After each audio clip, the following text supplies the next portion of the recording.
Soma Bibiliya. Soma Bibiliya ni ikiganiro mutegurirwa kandi mugiye kugezwaho na Evangelize Le Monde TV. Ikiganiro kije mu rwego rwo gufasha abasomyi ba Bibiliya cyangwa abandi bantu bose bagize icyifuzo n'igitekerezo cyo gusoma ijambo ry'Imana ariko ntibabaje kugera ku iyo ntego. Ushobora kuba warayisomye ukayigeza hagati, ushobora kuba warabitekereje kuyisoma ariko ukabura umwanya.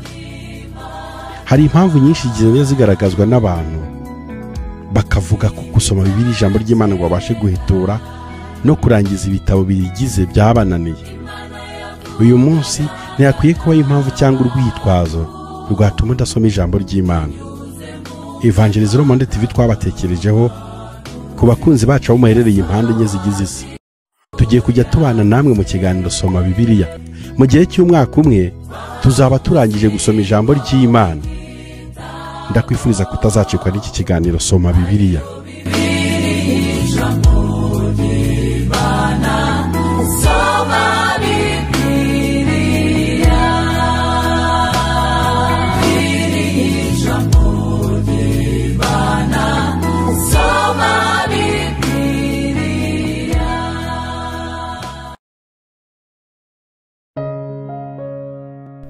Shalom shalom bakunzi b'ikiganiro Soma Bibiliya. Uyu munsi turakomereza mu gitabo cya Samweli wa mbere. Turi busome ibice bibiri, igice cya 17 ndetse n'igice cya 18. Samweli wa mbere igice cya 17. Umutwe w'amagambo uravuga ngo Dawidi yica Goliyati. Bukeye Abafilisitiya bateranya ingabo zabo kurwana, baziteraniriza isoko y'Ubuyuda, bagerereza kuri Efesidamimu hagati y'isoko na Azeka. Sawuli n'Abisirayeli nabo baraterana bagerereza mu kibaya cya Ela, birema inteko kurwana n'Abafilisitiya. Abafilisitiya bahagarara ku musozi wo hakurya, Abisirayeli wo hakuno. Hagati yabo hari ikibaya. Bukeye mu rugero rw'Abafilisitiya havamo intwari yitwa Goliyati w'i Gati. Ikirere cye cyari imikono 6 n'intambwe imwe y'intoki. Yari yambaye ingofero y'umuringa ku mutwe n'ikoti riboheshejwe iminyururu. Kuremera kwaryo kwari shekeli z'umuringa 5,000. Ku maguru yari yambaye ibyuma bikingira imirundi, kandi anigirije agacumu k'umuringa mu bitugu. Uruti rw'icumu rwe rwari rumeze nk'igiti kiboherwaho imyenda. Kuremera kw'ikigembe cyaryo kwari shekeli z'ibyuma 600. Kandi uwamutwazaga ingabo yamujyaga imbere. Araza arahagarara akomera ingabo za Isirayeli ati, kuza kuremera urugamba aho mwabitewe n'iki? Mbese sindi Umufilisitiya, namwe ntimuri abagaragu ba Sawuli? Ngaho nimwihitemo umugabo amanuka nsange. Nabasha kurwanya akanyica tuzaba abagaragu banyu, ariko nimuneshe nkamwica nimwe muzaba abagaragu bacu mudukorera. Umufilisitiya arongera aravuga ati, tuzunga ingabo za Isirayeli uyu munsi, nimumpe umugabo turwane twembi. Sawuli n'Abisirayeli bose bumvise ayo magambo y'Umufilisitiya bariheba, baratinya cyane. Kandi Dawidi yari umwana w'umunyefutali w'i Betelehemu y'Ubuyuda witwaga Yesayi. Kandi Yesayi wo yari afite abahungu 8. Ku ngoma ya Sawuli yari ageze mu zabukuru. Abahungu bakuru 3 ba Yesayi bari baratabaranye na Sawuli. Amazina y'abo bahungu be 3 batabaye, uw'imfura ni Eliyabu, uw'ubuheta ni Abinadabu, uwa gatatu ni Shamu. Dawidi yari umuhererezi, kandi bakuru be uko ari 3 bari baratabaranye na Sawuli. Ariko Dawidi yajyaga acuragana kwa Sawuli, aragira intama za Betelehemu. Nuko Umufilisitiya uko bukeye nuko bwije akabasatira, agenza atyo iminsi 40 yigaragaza. Bukeye Yesayi abwira umuhungu we Dawidi ati, gemurira abakuru bawe efa imwe y'ingano zikaranze n'aya marama y'imitsima 10. Wihite ubishyire abakuru bawe mu rugerero, kandi ushyire umutware w'1,000 barimo amasoro 10 y'amavuta y'igishwamwaka. Urebe bakuru bawe uko bameze, maze unzanire inkuru zabo zimvaho. Kandi Sawuli nabo n'Abisirayeli bose bari mu kibaya cya Ela barwana n'Abafilisitiya. Nuko Dawidi azinduka kare mu gitondo, asigira umwindira intama ze, yenda ibyo bintu aragenda nk'uko Yesayi yamutegetse, arasukira aho bakikije amagare, aho ingabo zahigiraga zigiye kurwana. nuko abisirayeli n'abafilisitiya birema ingamba, urugamba rwerekerana n'urundi. Maze Dawidi abitsa umurinzi w'ibintu umutwaro we, aravuduka ajya mu ngabo aramutsa abakuru be. Akiganira nabo muri ako kanya, ya ntwari y'umufilisitiya w'i Gati witwaga Goliyati asohoka mu ngabo z'abafilisitiya, atangira kwiyamirira nk'uko asanzwe. Dawidi arabyumva. Abisirayeli bose bamurabutswe bashya ubwoba, baramuhunga. Abisirayeli baravuga bati, aho mubona uriya mugabo uzamutse, ni ukurazanywe no gusuzugura Isirayeli. Umuntu uri bumwice, umwami azamugorora ubutunzi bwinshi, amushyingira umukobwa we, kandi azaha inzu ya se umudendezo muri Isirayeli. Maze Dawidi avugana n'abantu bamuhagaze iruhande ati, uzica umufilisitiya agakuraho Isirayeli igitutsi, bazamugororera bate? Mbese umufilisitiya utashye gusuzugura ingabo z'Imana ihoraho ni muntu ki? Abantu baramusubiza bati, uko niko bazagororera umuntu uzamwica. Maze Eliyabu umukuru w'imfura ya se yumvise Dawidi avugana n'abo bantu, uburakari buramuzabiranya, aramubaza ati, wazanywe n'iki? Mbese bwa butama wabusigenda mu butayu? Nzi ubwibone bwa n'agasuzuguro ko mu mutima wawe, kuko wazanywe no kureba intambara. Dawidi aramusubiza ati, mbese ngize nte? Aho nta yindi mpamvu? Amutera umugongo yerekera undi, nawe amubaza bene ibyo. Abantu bamusubiza batyo nk'ubwa mbere.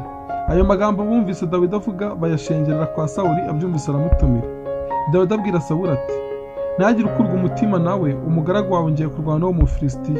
Sawuli asubiza Dawidi ati, ntiwashobora gutera Umufilisitiya ngo umurwanye, kuko ukiri umusore w'umugenda, kandi we ni umugabo wamenyereye kurwana uhereye mu busore bwe. Dawidi asubiza Sawuli ati, umugaragu wawe naragiraga intama za data. Iyo zaterwaga n'intare cyangwa idubu zigakura umwana w'intama mu mukumbi, narahubukaga nkayikubita, nkayiyambura mu kanwa kayo, yamvumbukana nkayicakira akananwa, nkayivutagura nkayica. Nuko ubwo umugaragu wawe yishe intare n'idubu, Umufilisitiya utakebwe azapfa nk'imwe muri zo, kuko yasuzuguye ingabo z'Imana ihoraho. Dawidi arongera aravuga ati, Uwiteka wandokoye mu nzara z'intare n'idubu azankiza no mu maboko y'Umufilisitiya.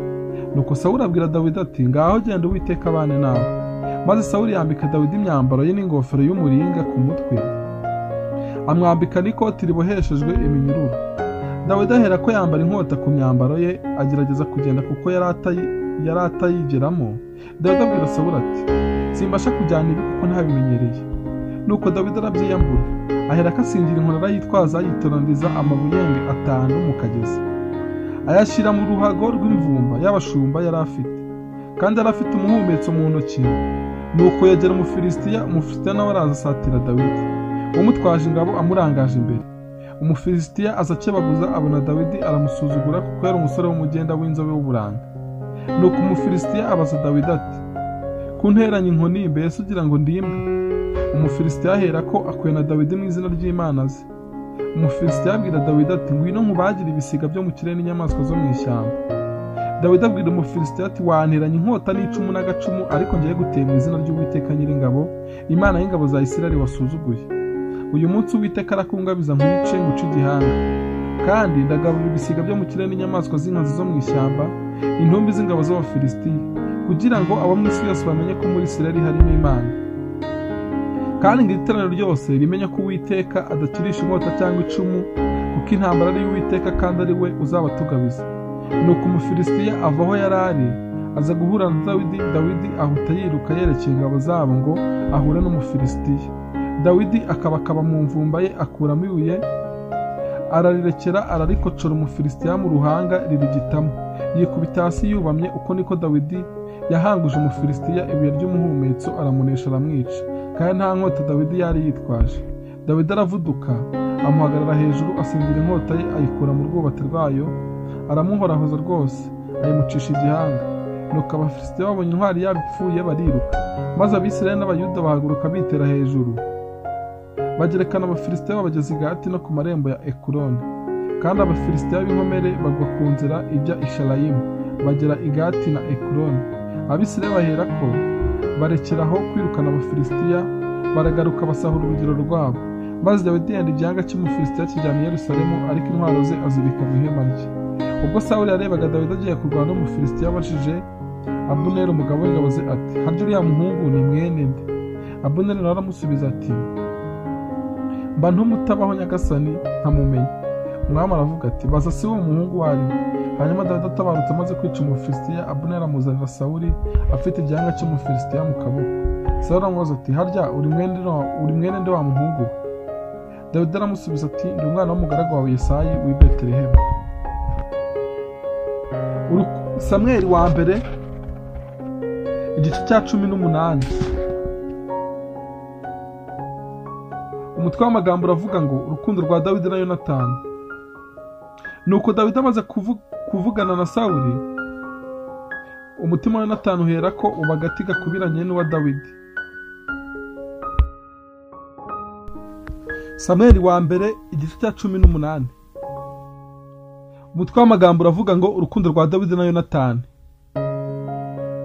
Nuko Dawidi amaze kuvugana na Sawuli, umutima wa Yonatani uhera ko uba agati gakubiranye na wa Dawidi, kandi Yonatani akamukunda nk'uko yikunda. Maze uwo munsi Sawuli ajyana Dawidi we, ntiyamukundira gusubira kwa Sukundi. Bukeye Yonatani na Dawidi basezerana isezerano kuko yari amukunze nk'uko yikunze. Yonatani yijishuramo umwitero we yari yiteye awuha Dawidi, n'umwambaro we ndetse n'inkota ye n'umuhete we n'umukandara we. Nuko Dawidi akajya ajya aho Sawuli ari, yamutumaga hose akitonda. Sawuli amugira umutware w'ingabo ze, abantu bose barabyishimira ndetse n'abagaragu ba Sawuli. Nuko mu itabaruka ryabo Dawidi agaruka amaze kwica Abafilisitiya, abagore bava mu midugudu ya Isirayeli yose baririmba babyina baza gusanganira umwami Sawuli, bafite ishako n'intango z'imirya itatu banezerewe. Muri iryo singiza abagore barikiranya bati Sawuli yishe ibihumbi, Dawidi yica inzovu. Sawuli abyumvise ararakara cyane, ababazwa n'iryo jambo. Aravuga ati Dawidi bamubazeho inzovu, naho njye bambazeho ibihumbi gusa. None se ashigaje iki kandi keretse ubwami? Uhereye umunsi Sawuli akajya areba Dawidi ijisho ribi. Bukeye umwuka mubi uva ku Mana ahanga kuri Sawuli cyane, asaragurikira mu kirambi cy'inzu ye. Dawidi ahera akacuranga nk'uko yari asanzwe gukora iminsi yose, kandi Sawuli yari afite icumu mu ntoki. Sawuli ahera ko atera icumu yibwira ko yahamye Dawidi rikamushita mu rusika. Dawidi yizibukira kabiri amuri imbere. Nuko Sawuli atinya Dawidi kuko Uwiteka ari kumwe nawe, kandi akaba atandukanye na Sawuli. Nicyo cyatumye Sawuli amwivanaho, akamugira umutware w'ingabo 1000. Dawidi akajya atabarana nazo bagatabarukana. Dawidi akajya yitonda mu byo yakoraga byose, kandi Uwiteka ari kumwe nawe. Nuko Sawuli abonye ko akiranuka rwose mu byo akora, aramutinya. Ariko Abisirayeli n'Abayuda bose bakundaga Dawidi kuko yajyaga atabarana nabo bagatabarukana.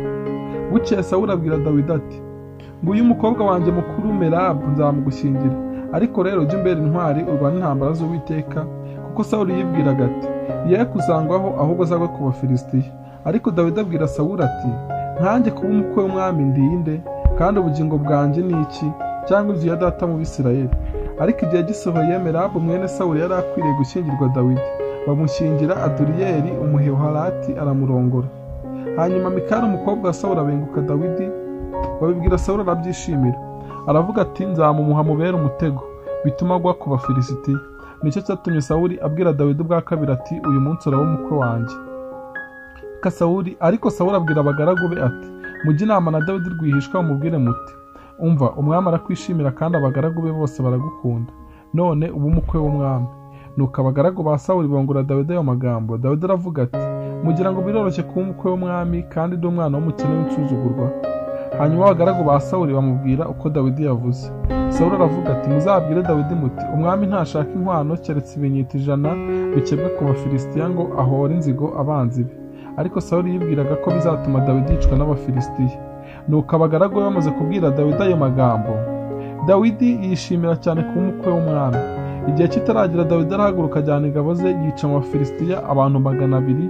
Nuko Dawidi atabarukana bya binyita babishyira umwami umubare wabyo wose, kugira ngo abe umukwe w'umwami. Sawuli ahera ko amushyingira umukobwa we Mikali. Sawuli abibonye amenya ko Uwiteka ari kumwe na Dawidi, kandi Mikali umukobwa wa Sawuli yakundaga Dawidi. Nuko Sawuli arushaho gutinya Dawidi, ahinduka umwanzi we iteka ryose. Bukeye abatware b'Abafilisitiya baratabara, kandi iyo batabaraga Dawidi yaritondaga akarusha abagaragu ba Sawuli bose, bituma izina rye ribikirangirira. Aha niho dusoreje ibi bice twasomaga uyu munsi. Uwiteka akomeze kubana namwe, tubibutsa gukora share na subscribe kugira ngo ijambo ry'Imana rikomeze kwamara mu isi yose. Mugira amahoro y'Imana.